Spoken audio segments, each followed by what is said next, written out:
السلام علیکم ناظرین، میں ہوں آپ کا میزبان ایم اے رضا اور آپ دیکھ رہے ہیں ٹی پی نیوز۔ ناظرین، آج کی ویڈیو بھی ہماری ہاؤسنگ سوسائٹیوں کے متعلق ہے، چونکہ اوورسیز کمیونٹی میرے ساتھ کافی زیادہ اٹیچ ہے، تو ان کے معاملات کچھ سوسائٹیوں کے ساتھ چل رہے ہیں، بڑے ڈس اپوائنٹڈ ہیں۔ ڈیلی کی سطح پر مجھے وہاں سے کچھ فون آتے ہیں، چونکہ کچھ صحافتی ذمہ داریوں کے سلسلے میں ہم لوگ پاکستان سے باہر بھی جاتے ہیں، تو چونکہ 20-22 کنٹریز کے اندر تو میں بھی گیا ہوں، تو پھر ظاہر ہے وہاں پر ایک ہلکا احباب بھی بن جاتا ہے، اور لوگ پھر انویسٹمنٹ جہاں کرتے ہیں تو پھر وہ ہم سے سوال بھی کرتے ہیں، چونکہ ہم لوگ ریئل اسٹیٹ کے اوپر بات کرتے ہیں، تو ان کو ایک ہوپ سی لگتی ہے کہ یار شاید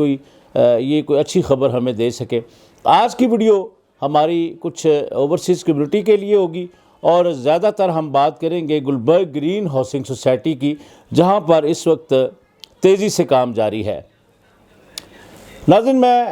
ایک اپیل کرتا ہوں کہ چینل کو آپ لازم سبسکرائب کیا کریں، اور اس ویڈیو کو آپ نے اینڈ تک لازمی دیکھنا ہے، چونکہ اس میں آپ کے جتنے بھی ابہام ہیں یا وہ جو سوالات آپ کے دلوں میں ہیں اس کے اوپر ہم بات کریں گے، اور کچھ ایک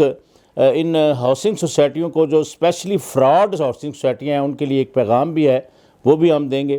تو چینل کو لازم سبسکرائب کیجئے، ساتھ میں لگا بیل آئیکن بھی دبائیے تاکہ کوئی بھی انفارمیٹیو ویڈیو ہماری آتی ہے تو اس کے نوٹیفیکیشن آپ کو ملتے رہیں۔ ناظرین، گلبرگ گرین کی یہ 3-4 ماہ سے جو انتظامیہ میں کچھ تبدیلیاں آئی ہیں، تو اس کے بعد ایک ترقیاتی کاموں کا بھونچال آیا ہوا ہے۔ جیسے آپ نے تھمبنیل پہ دیکھا ہے کہ اوورسیز کمیونٹی نے جو سب سے بڑا اعتماد ظاہر کیا ہے وہ گلبرگ گرین ہاؤسنگ سوسائٹی پر ہے، چونکہ یہ ایک معتبر ادارے کے نام پر بنائی گئی ہے، لیکن جو ابھی کمیٹی اس وقت کام کر رہی ہے، یقین کریں ہم نے اپنی آنکھوں سے دیکھا ہے، راتوں کو دیر تک نامساعد حالات کے باوجود وہ چاہتے ہیں کہ ہم ڈیلیور کر جائیں۔ جو لوگ اتنے سالوں سے ایک آس امید لے کر پھر رہے ہیں، تو ان کو ہم کوئی نہ کوئی ایسا سرپرائز دیں۔ پچھلی ویڈیو میں ہم نے بتایا تھا کہ کچھ سرپرائزز ہوں گے، تو انشاءاللہ وہ معاملات بھی چل رہے ہیں، لیکن سر دست جو محمد ظہیر خان صاحب ہیں، جو اس وقت سیکٹری کے فرائض انجام دے رہے ہیں، یقین کریں اللہ تعالیٰ ان کو زندگی دے، انتہائی درد دل رکھنے والے انسان ہیں۔ انہوں نے یہاں پر ہم نے دیکھا ہے کچھ ممبران کے خیالات بھی ہمیں ملے کہ ان سے ملنے کے بعد انہوں نے کیا محسوس کیا ہے، تو انہوں نے یہ کہا ہے کہ انشاءاللہ اب ہمیں لگتا ہے کہ ہمارے جو اتنے عرصے سے لٹکے ہوئے معاملات ہیں وہ محمد ظہیر خان اور ان کی جو ٹیم ہے، اسپیشلی طارق محمود صاحب جو صدر ہیں، انہوں نے ایک بڑی نظر رکھی ہوئی ہے۔ پھر ڈیولپمنٹ کے معاملات کو دیکھنے کے لیے اے آر ناصر صاحب دن رات محنت کر رہے ہیں، پھر زمینوں کے معاملات میں محمد ظہیر خان خود ہیں، پھر سجاد ستی صاحب ہیں، پھر مدثر بھائی ہیں۔ تو یہ وہ لوگ ہیں جو اس کے علاوہ جو ان کے فنانس سیکٹری ہیں یا دوسرے ایڈمنسٹریشن کے نائب صدور ہیں، وہ سارے کی ساری ٹیم ناظرین اس وقت ڈیلیورنس کی ایک ایسی امید بن کر ممبران کے لیے ابھری ہے کہ جس کی کوئی مثال نہیں مل رہی۔ تو اللہ تعالیٰ ہم دعا کرتے ہیں کہ جس طرح گلبرگ گرین میں کام ہو رہا ہے، اسی طرح باقی سوسائٹیاں بھی اپنے ایک ذمہ داریاں ہیں یا جو امین وہ بنے ہوئے ہیں، تو وہ اس پر پورا اترنے کی کوشش کریں۔ تو گلبرگ گرین میں اس وقت ناظرین لگ بھگ 20-22 یا 25 کے قریب، میں اگر غلط نہیں ہوں تو سیکٹرز کے اندر یا بلاکس کے اندر ان کا کام جاری ہے۔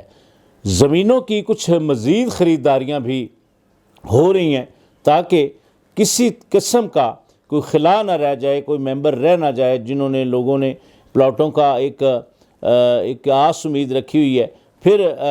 بہت سارے چھوٹے چھوٹے پلاٹس بھی ارینج کیے جا رہے ہیں، تو سوسائٹی کی کر رہی ہے کہ تاکہ جلد از جلد ہمارے پاس فنڈز آ جائیں اور ان فنڈز سے ہم ڈیولپمنٹ جو ہے وہ کریں، اور جن جن لوگوں کی امانتیں ہیں تو یہ ان لوگوں کے حوالے ہم کر سکیں۔ تو اس کا سارا کریڈٹ مولک محمد ظہیر خان اور اس کے علاوہ جو طارق محمود صاحب جو صدر ہیں یا ان کی باقی ٹیم ہے جو ڈیولپمنٹ کے معاملات دیکھنے کے لیے اے آر ناصر صاحب ہیں، تو یہ سارے لوگ، مدثر بھائی، باقی سجاد ستی ہیں، سارے لوگ جو ہیں دن رات محنت کر رہے ہیں تاکہ جلد از جلد جو ایک آس امید لوگوں کے گھر بنانے کا خواب ہے اس کو ہم پورا کر سکیں۔ تو پلاٹس کے اگر ریٹ کی ہم بات کریں تو جو پہلے معاملات تھے وہ کافی سست روی کا شکار رہے، لیکن اب الحمدللہ اس میں بہت تیزی آ گئی ہے۔ سب سے جو بہترین کام ہوا یہاں پر تو وہ یہ تھا کہ جو ایک روزانہ مطلب ڈیلی اگر آپ نے صبح ٹرانسفر کیے تو شام تک آپ کو اس کا جو ملکیتی لیٹر جس کو الاٹمنٹ لیٹر کہتے ہیں وہ آپ کو مل جاتا ہے۔ تو یہ ایک بہترین لائے عمل ہے۔ پہلے اس کو ڈیلے کر دیا جاتا تھا، لوگ پھر پریشان رہتے تھے، چکر لگاتے تھے ہمارا لیٹر بنا یا نہیں، لیکن یہ جو ملک محمد ظہیر خان اور طارق محمود صاحب اور ان کی ٹیم جو ہے، انہوں نے یہ ایک بہت بڑا کام کیا ہے۔ اس کے علاوہ انہوں نے یہاں پر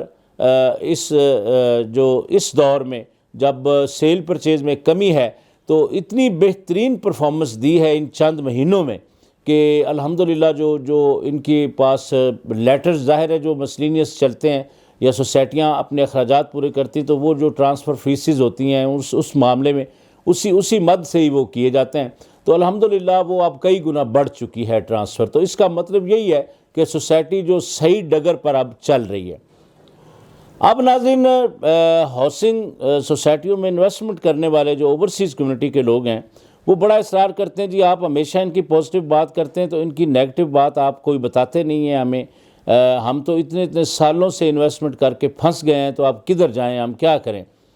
تو کچھ وڈوز ہیں، کچھ یتیم بچیاں ہیں، مطلب تیسری نسل اب افیکٹو بن چکی ہے ان سوسائٹیوں میں۔ تو میرا ان سوسائٹی والوں کو پیغام ہے کہ میں لگ بھگ 21 سال سے آپ لوگوں کو کور کر رہا ہوں اور دیکھ رہا ہوں آنکھوں سے کس طرح آپ لوگ آئے تھے زیرو سے اور خود آپ لوگ ارب پتی بن گئے،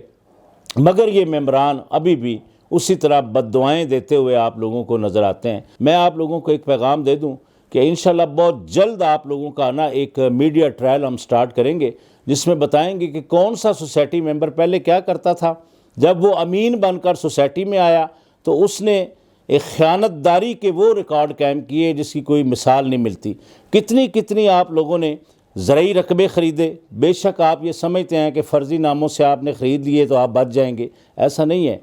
کوئی نہ کوئی، وہ کہتے ہیں نا کہ ہر فرعون کے لیے کوئی نہ کوئی موسیٰ تو پیدا ہوتا ہے نا، تو اب ہم لوگ بھی وہ کہتے ہیں نا جیسے گلے تک آ گئی یہ بات۔ تو میں نے ایک کوشش کی ہے، ایک میڈیا کی ٹیم ہم تیار کر رہے ہیں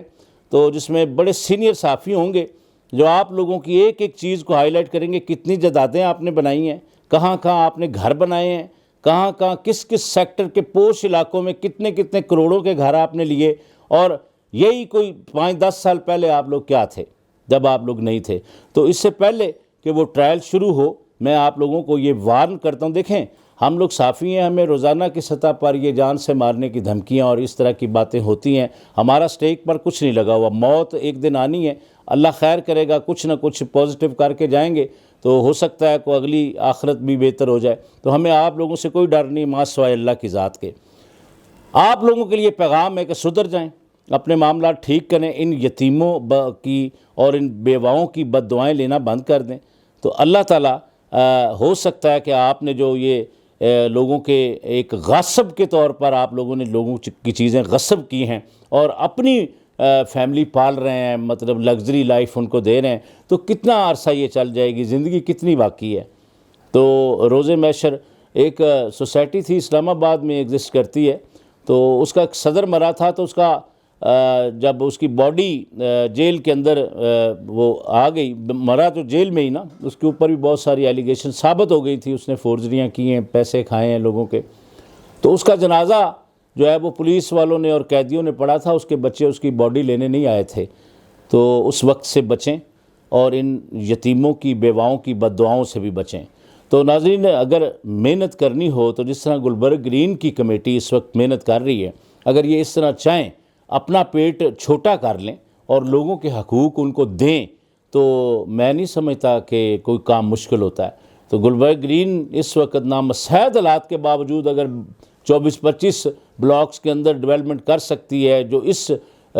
خوشی میں کر رہی ہے یا اس جوش میں کر رہی ہے کہ جلد از جلد ہم ممبران کو ڈلیوری دیں، تو محمد ظہیر خان اور ان کی ٹیم اور طارق محمود صاحب جو پریزیڈنٹ ہیں، اگر وہ یہ سب کچھ کر سکتے ہیں تو آپ لوگ بھی کر سکتے ہیں۔ تو ناظرین، یہ میری کوئی دھمکی نہیں ہے، میں اس میں سچ کہہ رہا ہوں کہ اگر ان لوگوں کی معاملات درست نہ ہوئے، ابھی میری شرافت سمجھ لیجئے یا آپ لوگوں کے لیے میں ایک پیغام دے رہا ہوں کہ اس سے پہلے کہ ہم لوگ آپ کے ناموں کے ساتھ وہ ساری چیزیں ہائی لائٹ کریں، دیکھیں آپ یہ سوچتے ہیں نا کہ ہم پیسے دے دیں گے اور کوئی بندہ ہمارے سامنے نہیں آئے گا، ایسا نہیں ہوتا، ہر بار ایسا نہیں ہوتا، کوئی نہ کوئی موسیٰ بیٹھا ہوتا ہے اس انتظار میں کہ ان فرعونوں کے گلے سے میں پکڑوں۔ تو بہرحال اپنے آپ کو ٹھیک کریں، جو اللہ تعالیٰ نے عہدہ ایک امین کا آپ کو دیا ہے تو امین بنیں، خیانت دار مت بن کے جائیں۔ تو منافقین کے تو جنازے ہمارے نبی نے پڑھائے تھے، تو ان کے لیے بھی وہی آ گئی تھی کہ یہ ان کو ہم نے نہیں بخشنا۔ تو کوشش کریں اپنے معاملات ٹھیک کریں، کیونکہ دنیا بہت چھوٹی ہے، زندگی بہت چھوٹی ہے، تو ان بد دعاؤں سے بچیں۔ آج کے لیے بس اتنا ہی ناظرین، اسی طرح کی نئی اور زبردست قسم کی ایک ویڈیو ہم لے کر آئیں گے جس میں کچھ معاملات کو ہم چھیڑیں گے، جن لوگوں نے یہ معاملات کیے ہیں ان کے اوپر ہماری نظر ہے۔ تو اللہ تعالیٰ خیر کرے، تو ہم اپنا کام کرتے رہیں گے، باقی ادارے جانیں، اللہ کی ذات جانیں، اور اللہ تعالیٰ متاثرین کے لیے ان کے دلوں میں کوئی رحم پیدا کر دے۔ تو اپنا بہت سارا خیال رکھیے گا۔ نئی ویڈیو کے آنے تک کے لیے اپنے میزبان احمد رضا کو اجازت دیجیے۔ اللہ حافظ۔